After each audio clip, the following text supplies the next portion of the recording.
Unipod, the podcast for all things management software. Hello, everyone. Welcome to Unipod, the podcast for all things management software. And I'm very excited to introduce our next guest, Kristjan Byfield. Did I pronounce that well? You did, spot on. Spelt funny, said normally. Everyone gets nervous, but Oh my God.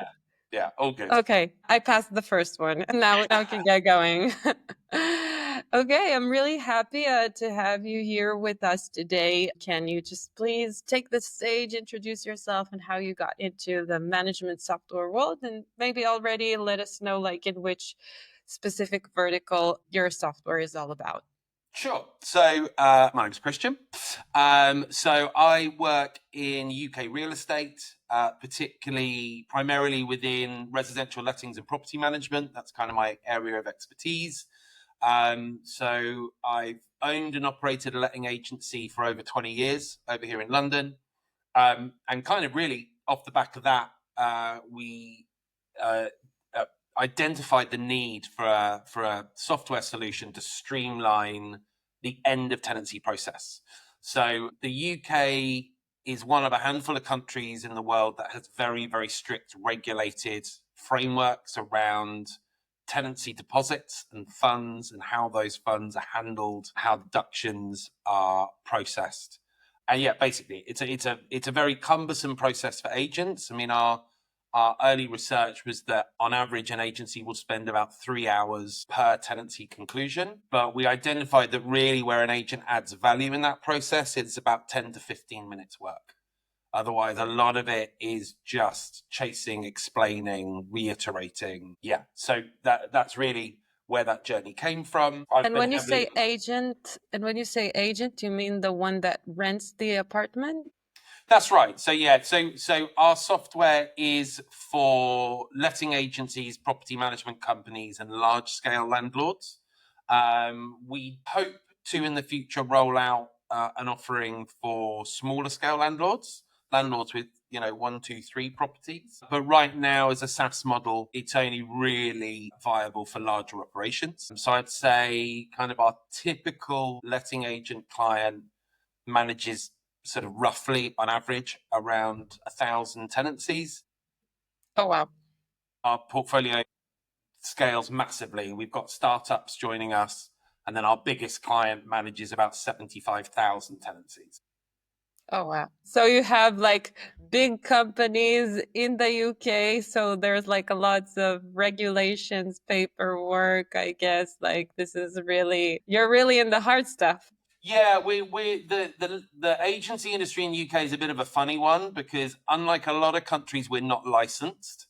So anyone in the UK can set up an estate agency or letting agency. There are no licensing requirements to open it, but there is a lot of regulation that sits within doing our job. So there's like 170 odd laws, over 400 elements of compliance just within lettings, within facilitating renting a home. So this might be a bit off topic, but can you explain a little bit why the UK is so strict about this specific field? And do you have any thoughts about this?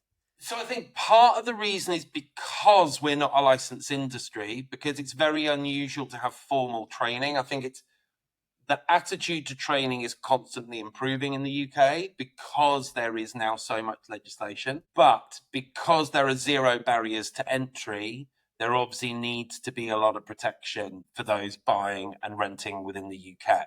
And particularly in renting now, I think roughly 1 in 3 households rents. And for young people, anyone really under kind of 30, 35 in most parts of the country, it is the dominant source of housing, is private housing. So, yeah, so they just, there need to be a lot of checks and balances there just to make sure. Now, with a lot of the legislation, in all fairness, there's not a lot of proactive enforcement with the legislation that's there. But if you get it wrong and a matter escalates, then you can get in a lot of trouble. Is the long and short of it, really. Yeah. Okay. So you started saying about the need that you identified in the market for this kind of solution. So can you explain a bit more about, let's call it the aha moment where you understood there is a pain point here and you have the passion to solve it? Sure. So I think working in the industry really helps. There's a lot of knowledge working within an industry. So prior to starting the Depositary, we've informally consulted on quite a lot of software products within the industry, helping them develop them into better solutions. We nearly launched a property maintenance solution about 10 years earlier, but actually literally when we were tendering it out to dev partners, we had someone walk in the door and go, hey, look what I've built, which was great. But a lot of it comes from talking to our team. So one thing we do as an agency is once a year, we sit down with our whole team and we kind of do an autopsy of the business of the last year. Not that the business is dead, but we really pick apart those things. And the primary reason of that is to listen to our team, to our staff, to our frontline people, because they're the ones who really are firsthand in the interactions with our clients and customers, but also they're the ones who get the job done. They know what works and doesn't work. So we place a huge amount of focus in those meetings. Some of the key questions we ask are like, what do you love about your job? What's the favorite thing you do? Why does it excite you? What do you love about it? And then can we make that any better? But then we pivot that the other way and go, what is it you dread about your job? What is the task that you do, or tasks that you do when you wake up in the morning, or when that lands in your inbox, you go, God, not that. And then why? Why do you feel like that? And how can we solve that? And back in 2016, which is when we really basically kind of fixed on the idea of creating this platform. Our entire team unilaterally in those meetings came back saying the end of tenancy process is like the bit we hate the most. Like, it's lots of chasing, it's lots of work, it's lots of hassle, it's very stressful. As an agent, you get really caught in the middle because you get tenants understandingly wanting their money back as much as possible in full and as quickly as possible. Meanwhile, you've got your landlord client wanting to make sure that you've been really careful and diligent and that you're getting them any compensation that they're owed under the terms of the tenancy agreement. And you can really feel like a bit of a no-win situation for some agents, because the landlords often aren't happy with the fact that you're not getting them enough, and the tenants feel that you're colluding with the landlord to rip them off. And the more we looked at it, like I said, when we started drilling down into that, when we really looked at where the person adds the value in there, there's a lot of steps to it. But like I said, most of it is just kind of low value admin. It's chasing and sending email notifications and sending instructions and explaining stuff. But the human doesn't add value to that. They either do the task or they don't. It's a succeed or fail. But outside of that, they don't add any intrinsic value. So the two real points where an agent adds a value in that process is the identification of any dilapidations and liabilities, and then how those are proposed to your client, and then how they are negotiated with the tenants. And it's a very regulated space, and it has been since 2007. So it's actually a very mature piece of legislation in the UK. Despite that, however, tenants are largely unaware or ignorant of all of the legislation that protects them. And so there is still quite often a mindset within tenants that it's kind of a bit like the Wild West, and they're just kind of fending for themselves. But there's actually a lot of rules around that can protect them if they know how to use it. So we felt we could build a product that delivered efficiency for agents, but enhanced the framework for tenants, and just overall kind of improved the process for everyone. And we felt that, Wow. Okay.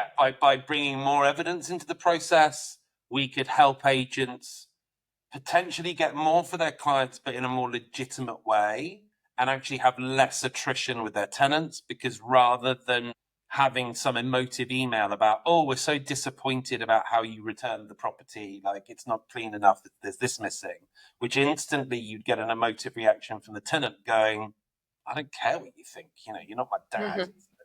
I'm your tenant. Whereas we take a much more evidence-led approach.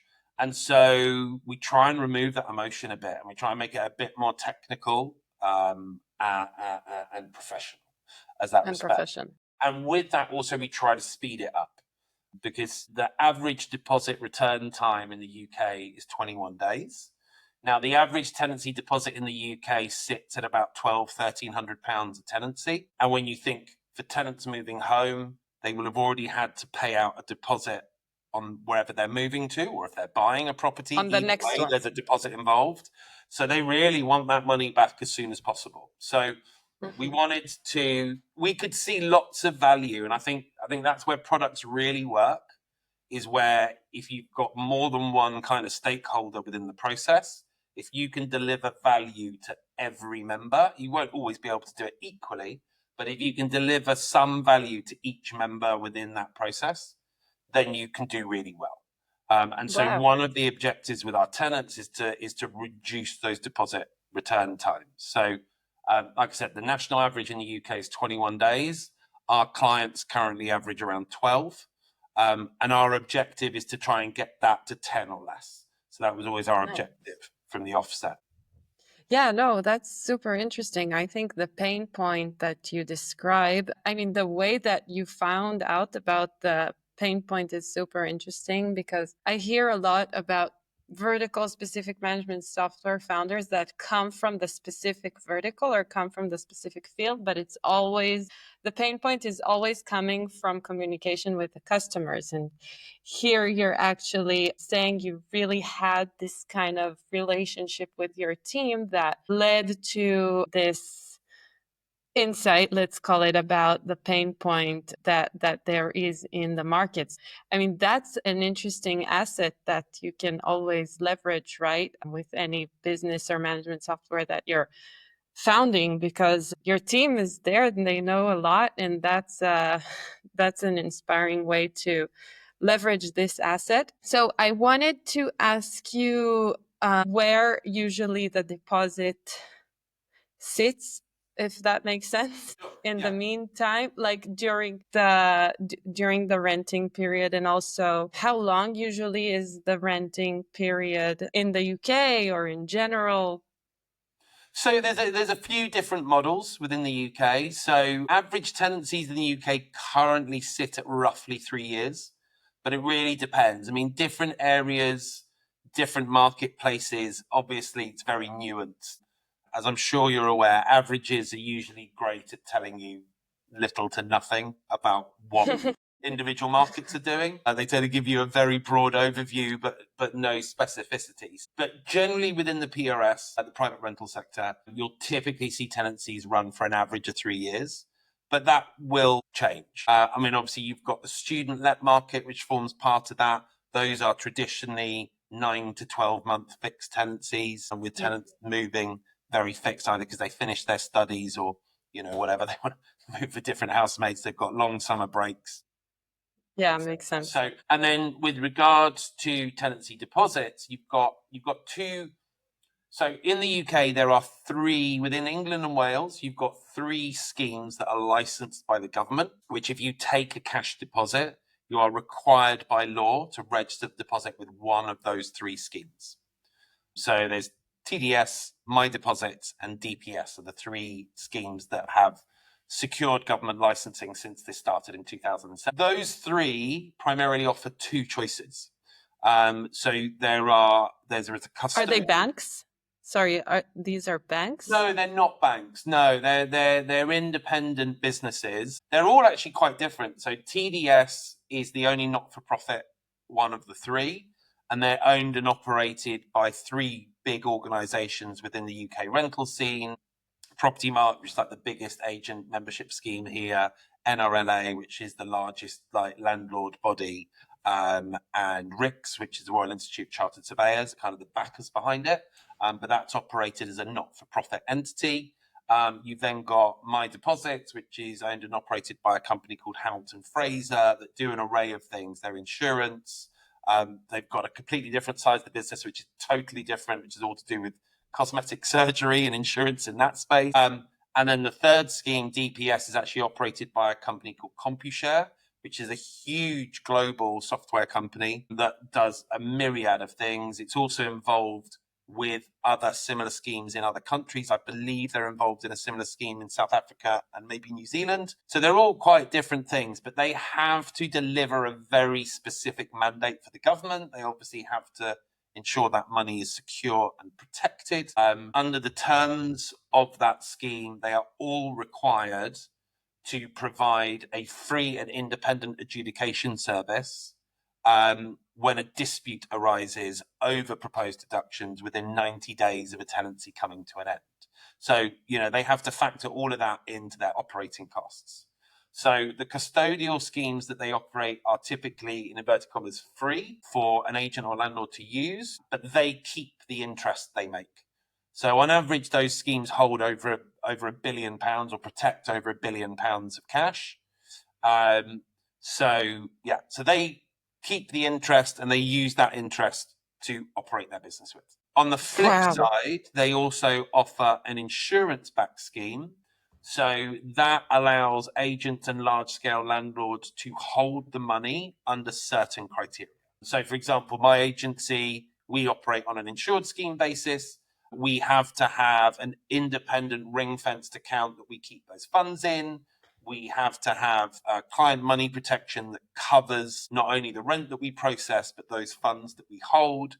We have to have it independently audited each year to show that we're not misappropriating those funds. And then for that, we pay like an annual membership fee, which allows us to cover that. And like I said, they audit it to make sure we're compliant with that.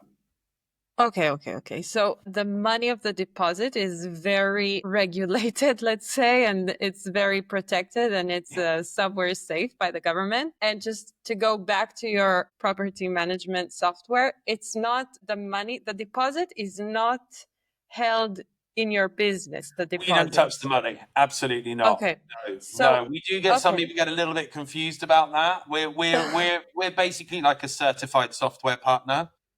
Mm-hmm. With 2 of the 3 deposit schemes. So we're certified by TDS and My Deposits, who we partner with. So tell us more about the features your software does have that are not payments. That are not... Features. Sure. So, a huge part of our platform is customization. So one thing we knew coming into this is there's a lot of letting agents in the UK. There's about 12,000 letting agencies in the UK. And we all fundamentally do the same job.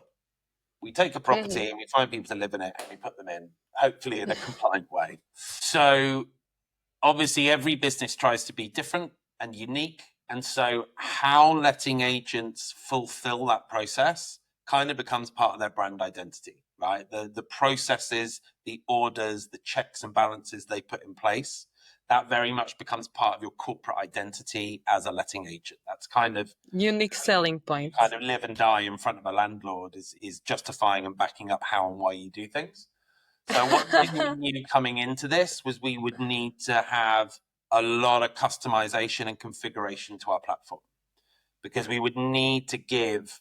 We've seen some brilliant products come to market in the past that made the understandable process of going, okay, we're going to look at this particular process and we're going to decide the best way that anyone can do that process. And then we're going to release a product that does that exactly that way. And there's total logic to that, great, brilliant. The trouble with that is when you then approach every agent in the UK and you go, hey, we're changing this process and this is how it's going to work from now on. And anyone who signs up, is exactly how it's going to happen. Is you're making that sale really hard because you're approaching a client and going, hey, sign up, pay me money, and change entirely how you do things. But also, you're also saying to agents, I'm going to potentially take away some key differentiators between you and your competitors if you all end up adopting our product, because you're all going to do things exactly the same way. Everything's going to happen through our platform. It's going to go on exactly the same customer journey with the same steps and everything else. So, we've seen some brilliant product concepts come out, but they fell or they really struggled early doors for that reason. So we knew we had to build in a lot of customization. There's over 1 million permutations of how our platform can work. We've literally customized everything. So we've got 95 templated emails our system sends out. Every single one of those can be customized. The frequency they're sent out, the order, the key things happening, whether it's agent-led, tenant-led. We've got, well, where are we at now? I think we've got like 12 or 13 partner integrations now at different steps of the process, because there are third parties that get involved, not just the deposit schemes. Obviously, we've got central CRM systems that letting agents use to run their business. And then we've got other entities like inventory reporting companies, utility management companies. And again, what we're trying to do is a lot of that energy and time we talked about that agents spend time on, but there's little to no value, is passing data and corresponding with all these different entities directly rather than everything talking to one another. So a huge part and a huge challenge throughout our journey has been building a platform with that level of customization. And obviously, the big impact to us is really testing. The more mature our platform gets, the more configurations we have every time we roll out a new feature, the resource we need to comprehensively test our platform is huge. But we give agents a product that they can refine to work as close as possible to exactly how they would like it to. There's obviously some nuances. We can't give every agent everything they want, but that was a huge part of our journey, and that we're constantly talking to our agents and getting feedback on. I think actually, interestingly, what it's the little things now that we find are the big wins. I will have an agent go, oh, when we do that, and then we have to do that. Before that happens, it'd be great if actually when we did that, it just kind of skipped that step and went on to that. Or, when I sign off on this, I have to tick this box. Like, can we get rid of that? It's the little things now that we get. I think with any software, you've got to find that balance. It's really important that you constantly engage with your client base and you're constantly listening to what they want and what their experience of using the platform is on a day-to-day basis, both from front-end users, but also from management. But then you've also got to balance that with knowing that they won't always know what they want or need. And also you might have some ideas of things that are going to deliver much greater value than what they think is important. So as always with software, I think you've always got to find that balance. But I think any kind of management software, having a really nuanced understanding of the marketplace that you're plugging into is essential. So if you don't work in it, or if you haven't worked in it, I'm a true believer that you should partner early doors with a decent sized company that's going to give you that insight, or you should absolutely be onboarding someone into your early team who totally understands that space and understands, regulatory compliance, the nuance of operations, real world case studies. Again, I've seen a lot of stuff attempted from a consumer perspective where a tenant or a buyer has had a really crappy experience and then they've gone, I'm going to change this because it was horrible. But they don't go and talk to an agent to understand why that process was horrible. I think, this is very common in the sales process in our country, because sales is a very turgid process in the UK. The average sale takes 5 months from agreeing an offer to actually completing as a transaction. Huge period of time. It's doubled in length over the last decade, which when you think with tech, it's doubled in time. It used to be 3 months, and everyone wants it to go the other way. We want it to be like 1 month, but or 1 minute. Regulation. There's been a lot of regulation in the UK around sales and monies and due diligence. Obviously, you've got the legal profession in there, which is not very tech friendly. They're very adamant that, the old process is followed, so it's very hard to innovate it. And then obviously you've got banks and all the FCA regulation, everything in there. So you've got to understand why something's a bit crappy before you can figure out how you can make it better. So I've seen lots of consumers have bad experiences and go, oh, I'm going to fix this. But they don't go and understand if there are any valid reasons why that process is broken. And so they come out with a product that actually, at the very simplest terms, looks great, but actually is totally unusable because it just doesn't facilitate anything around compliance or the realities of the operational delivery.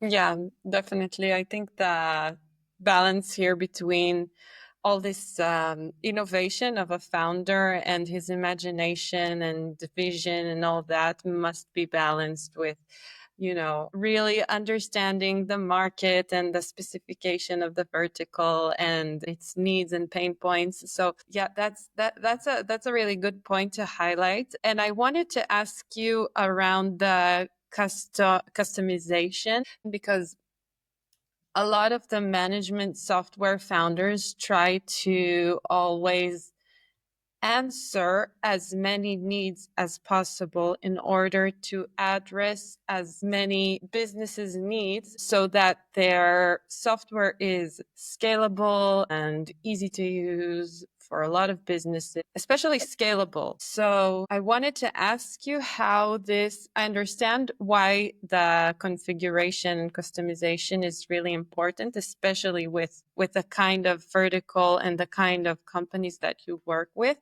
But how do you keep scaling and keep growing when you need to invest, I guess, a lot of time and resources onboarding a new customer? Yeah, so what are your thoughts on this? So I've always truly believed the better your product, the simpler the business is, right? So if you deliver a product that is genuinely a quality product in terms of not just how it looks, but all the things we've talked about, in terms of how the main users are able to use it. Is it intuitive?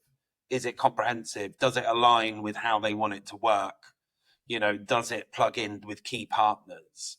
I think all of that fundamentally helps you build a better business. So the better your product, the lower your customer churn is going to be, the lower your support demand is going to be. And in theory, therefore, the more you can focus those resources, the resources that you're saving on having to constantly recapture clients and constantly deal with support issues because people are frustrated that things don't work the way they feel they should. By investing that money into the development, you save that resource. So, I think with tech, if you think about, an app that you download on your phone, you don't get any training or onboarding session, right? You don't, I think it's one thing that kind of gets lost by a lot of people building commercial software is they kind of forget what they should be aiming for. And they should be aspiring to build something that works as seamlessly as an app on your phone that you stumble across in the App Store, you go looking for, and you download it, and it guides you through setting it up, and it's intuitive. You click some buttons, and you don't need a 1-hour training course. You don't need to regularly check in with support to go, oh, I'm at this bit, I'm really stuck. Because guess what? You're not going to use that app on your phone. And I think that's a similar issue with software. So we work with a dev partner. We don't have our own dev team. Again, that was a decision we made. We're a bootstrapped software business. And the underlying mantra that we have given them from the very first day that we engaged them is that everything we design should come with an attitude to interface and usability. What I said to them is I should be able to walk out the front door of my office, grab a complete stranger off the street. I should be able to sit them in front of our software, and without them knowing anything about our industry or the process, they should be able to do a complete transaction in our platform without any real help. Wow. They should be able to figure it out by just applying a little bit of common sense. They won't always know exactly, but if they just stop for a second and go, okay, logically, what's next? And so that's always been the underpinning of everything that we do. Everything should be intuitive. And we see that now. We've been going 5 years now. We run 2 open training sessions every month. We do free onboarding, obviously, when a client signs up, but we run 2 open training sessions every month. We offer all of our clients a free bespoke quarterly training session that almost never taken up. The open training sessions that we use are almost entirely new members of staff joining companies who just want a bit of a refresher, or we might have someone come on. There are obviously nuances within our processes for quite unique situations. So we might have had someone have an unusual situation and they will come on a call and go, I had this situation the other day, or I've had this situation come up yesterday. How do I deal with it? Just because it's a bit unique, they want to come on the call. But what we generally see is, those support calls, those training calls are extremely low. The support tickets we get, again, we get very few support tickets. And again, it's often these very nuanced situations where something very, very unique happens and they're like, how do we handle this one? And it's actually got nothing to do with the day-to-day using of the platform. They might have been using our platform for 3 years and done 1,500 transactions, but this is a very unique transaction. And so wow, that's impressive. That's the return on investment. You don't have to constantly hold your hand. You don't have to check them in. For them as well as businesses, they take confidence in the fact they can onboard staff and there isn't this huge onus because they're already going to probably have to teach them how to use their CRM and how to teach them their unique processes. And there'll be other products that they'll be having to use. So if you can allow a company to grow and expand and know that they can just slot a member of their team in front of your software and, they're going to be good to go, you're delivering value to them and to us. And so, that's always been our approach. Sorry, excuse me. Nice. Yeah, that's an interesting approach to how to scale, because I think a lot of the management software companies take it for granted or assume that there are going to be hassles and there are going to be support tickets, and this is something you need to invest in from start. But it's interesting to see how, depending on where you put your focus, and here where you focus on the product and the usability and the experience and the interface, then it kind of like changes the needs inside the company.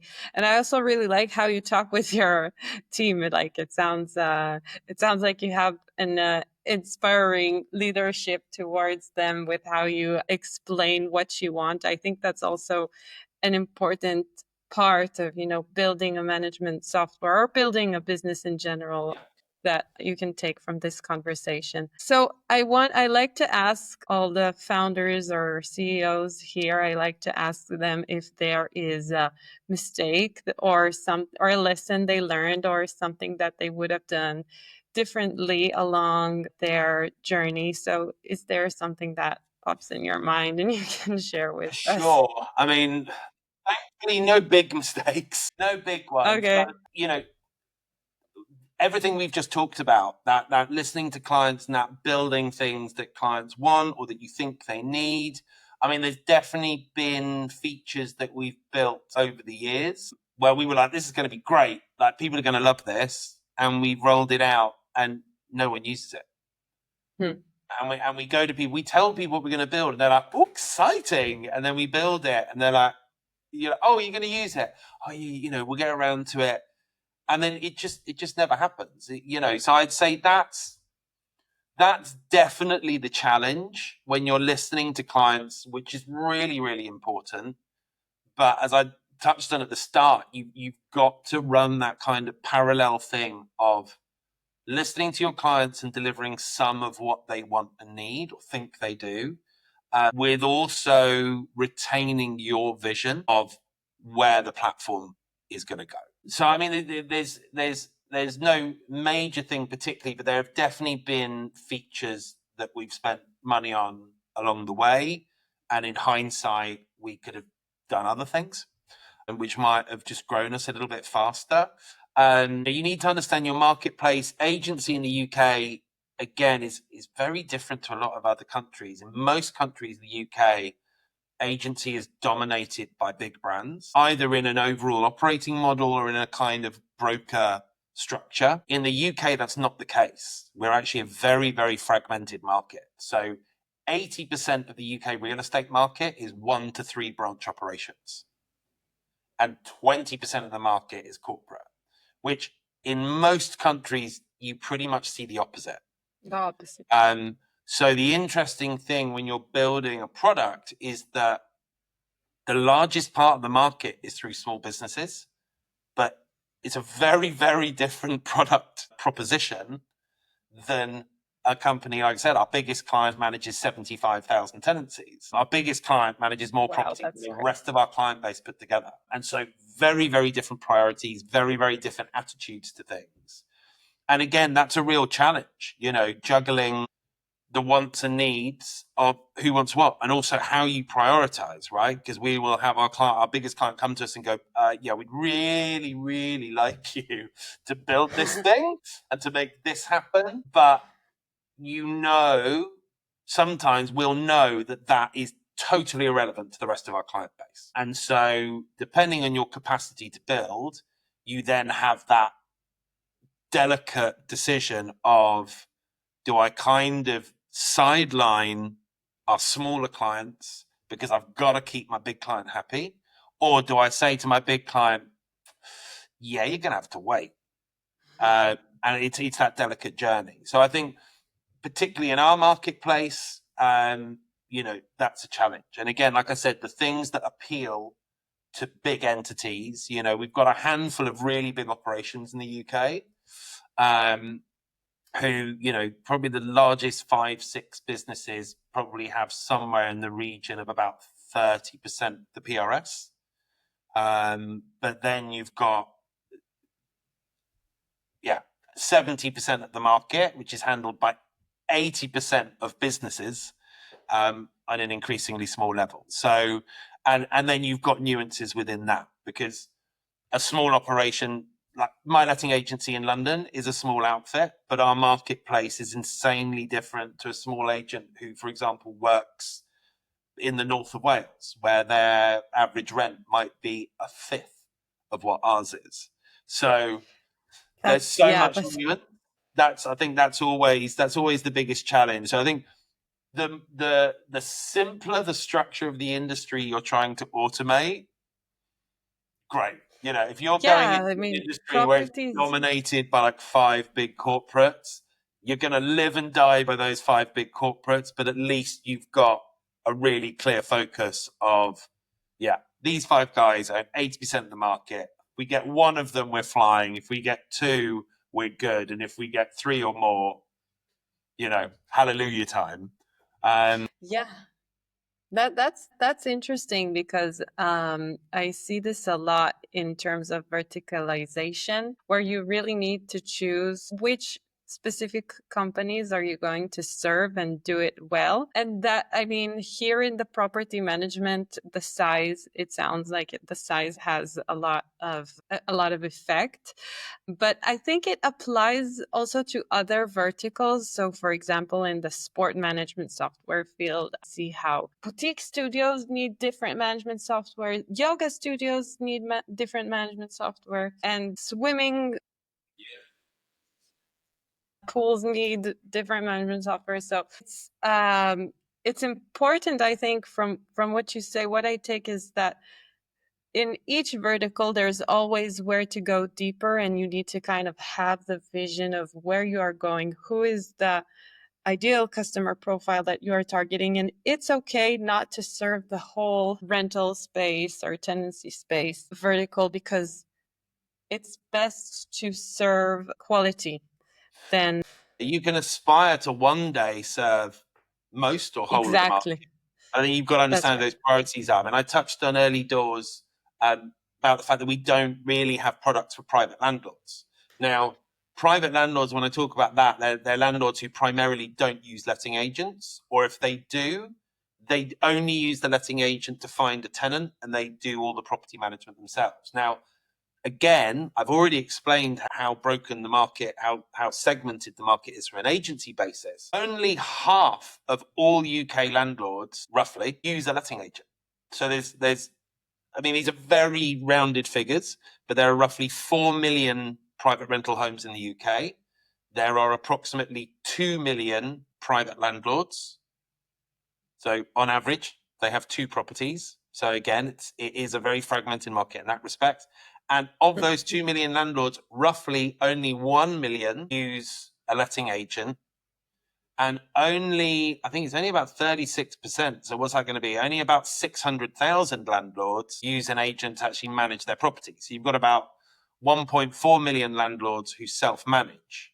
So that's a really interesting product opportunity in terms of it's an interesting market, but again, a very different proposition. A SaaS subscription model is not going to work for a landlord who's got one or two properties. They're not going to want to pay you a monthly subscription. So you've got to figure out, it's a completely different model for us. We will go into that market at some point, but it's a very different marketplace. It's going to basically be going from B2B, although it's still officially B2B because landlords are still a business. They're really more like a consumer at that scale. So it's got to be a kind of pay-as-you-go proposition. Marketing then becomes very different. The client base So interesting segments. Like I said, that's a really interesting opportunity for us, but it's something we've made a very conscious decision to go, do you know what? We'll get there. But we're going to park that for now and we're going to focus on this because we've got, letting agents to focus on and large scale landlords with the growing what we call the build to rent scene over here, which is large scale entities and more banks and commercial entities like John Lewis and Blackstone and Lloyd's, Granger PLC. More and more entities are coming into this at scale, either through building, buying large segments, if not entire developments, or buying up homes on the market. So we're kind of focusing on that, but then we've got additional opportunities. And we've also been approached internationally. We've got people who would like to roll out a version of our product in other regulated markets like South Africa and New Zealand and Canada. And, those are all opportunities for us. They're all exciting things that we can scope into. But by and large, at the moment, we're just focusing on what we're doing and we're just doing it really well. And then hopefully we can take those lessons and move faster as we go into new markets in the future.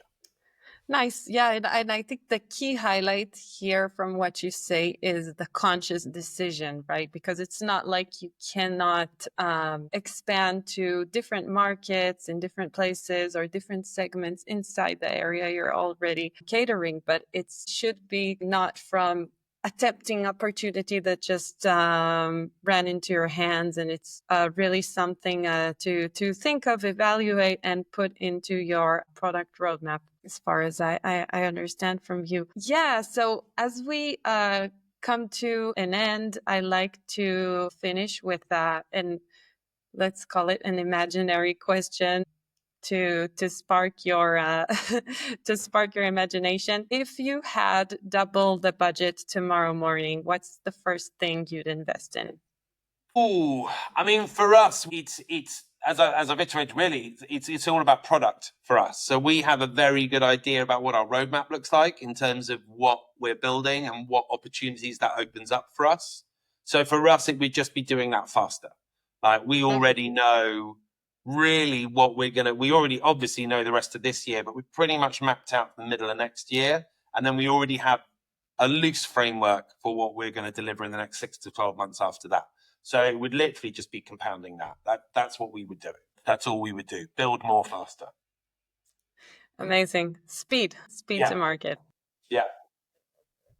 Awesome. Kristjan, thank you very, very much for letting us into your brain and how you inspire your team and how you learn from them and how you are agile with working in your journey of management software, property management software space. I really enjoyed the conversation with you. I assume our listeners are also very satisfied with it. So thank you very much for your time. And that's it for today, guys.